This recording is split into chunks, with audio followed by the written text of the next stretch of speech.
even be out there, really chopping at the bit. They might work behind the scenes behind us, but they're not interested in taking us on in a public forum.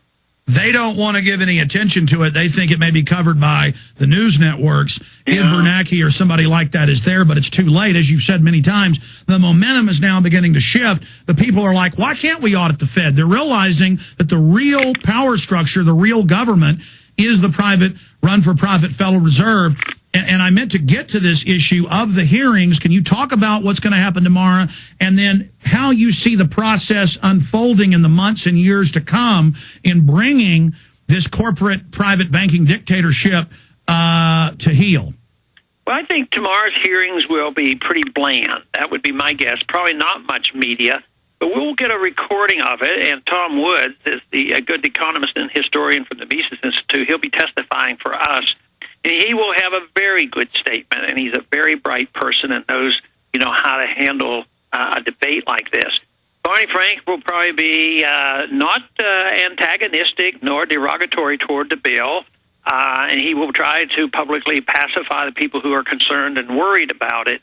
But I don't think it'll be big news tomorrow, but it's big news among our circles because we have gotten them to a point where many others who have tried over the many, many decades and have never gotten this far. Just think, Henry Royce, Wright Patman, and Henry Gonzalez, all coming from a liberal populist viewpoint, they were chairman of the banking committees, and they never got this far on auditing the Fed. So we are making progress, but it also might be a sign of how bad things are to wake up the American people to finally say, hey, what is this all about? What about this Fed?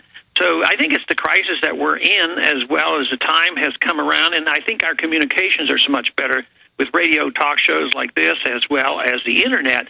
This has really spread a message among people. Today I just walked out of my office. I was visiting with one of my constituents, and I had a young guy came out from his college. He said he was from Arizona, and his biggest issue was the Federal Reserve. And I think my constituent looked at him and said, wow, he was so impressive. Some college kid from Arizona State came up and he was fascinated, with the Federal Reserve. So we are making progress. Is this the beginning of game over for the Federal Reserve? Because once they're identified as the true shadow government, the financial oligarchy, as long as they could operate in the shadows and pose as a federal agency, they were invincible. But once the curtain drops on the little man who we thought was the big, powerful Wizard of Oz, once the illusion is shattered, which is now happening, it begins the process of their fall. I think it might begin it, but I don't think we're very far along because I don't think they have yet begun to fight. I mean, they are going to be tenacious. Look at what they've done with the lawsuits under the Freedom of Information Act. They are resisting. They're fighting it. Those court cases are going to go on for years. They're going to fight this. They're going to resist and argue about turning over records. So it's not going to be real easy. I think what will happen when you have a dramatic change will be when the dollar quits working. I just think they're going to fight us tooth and nail, and it's going to be very, very difficult. They'll find the ways to further imprison people who demand that they use silver and gold. So I just think that it'll be runaway inflation, high interest rates, where the American people will say, yeah, I think we were told about this Federal Reserve, and we need to do more. And then they'll lose all credibility. And besides, printing the money won't help that much. The more they print, the worse it'll be. Right now, they printed a lot of money to try to patch the system together. And in some ways, they have patched it together, but they dumped all the bad assets on the taxpayer. You can't have a wealthy country by doing that. That has to have bad results. But when the dollar collapses, there's nowhere else to go.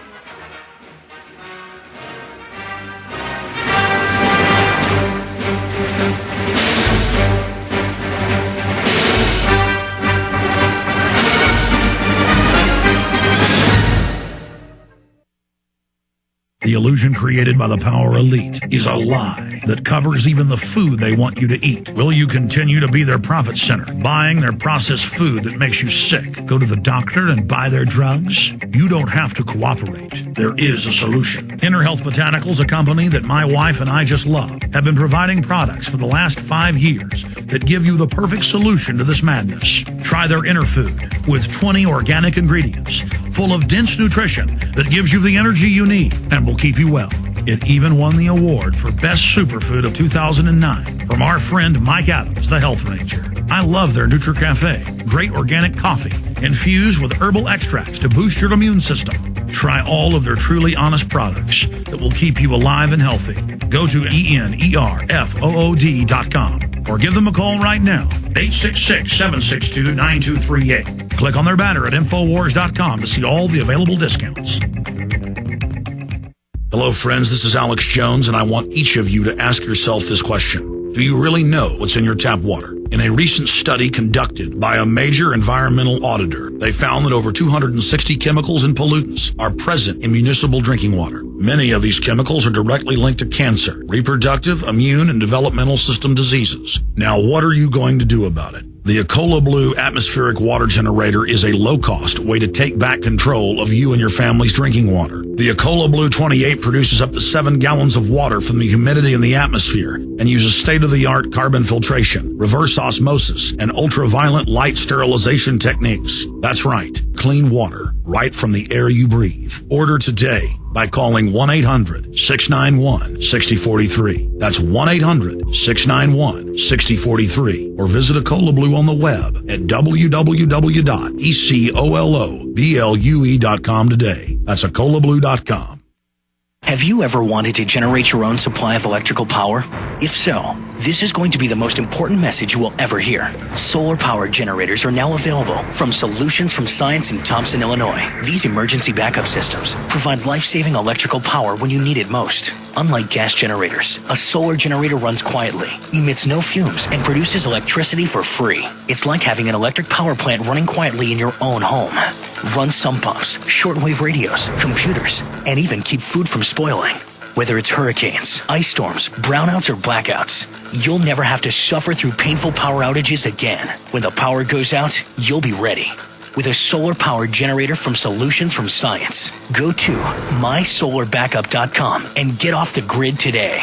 That's mysolarbackup.com. Or call 877-327-0365. 877-327-0365. Don't wait. Call today. Have you heard that millionaire, entrepreneur, businessman, your congressional candidate, and author Robert Beadles wrote a new book called Here's What You Do? You can buy it at here'swhatyoudO.net as an ebook for $6 or the book for $10. And we have an audio book on its way for you commuters as well. Here's What You Do tells you exactly what to do to survive and thrive in these harsh economic times. This book will work for anyone, rich, poor, middle class, it doesn't matter. This book truly has the information that can make you wealthy, and it will tell you how to protect your wealth as well. You know the government isn't looking out for you. You need to look out for yourself. The economy is bad, but it's probably going to get worse. You must prepare and make sure you are able to financially take care of yourself and your loved ones. Go to here'swhatyoudO.net and start today. Again, it is here'swhatyoudO.net. That's here'swhatyoudO.net. One last time, it's here'swhatyoudO.net.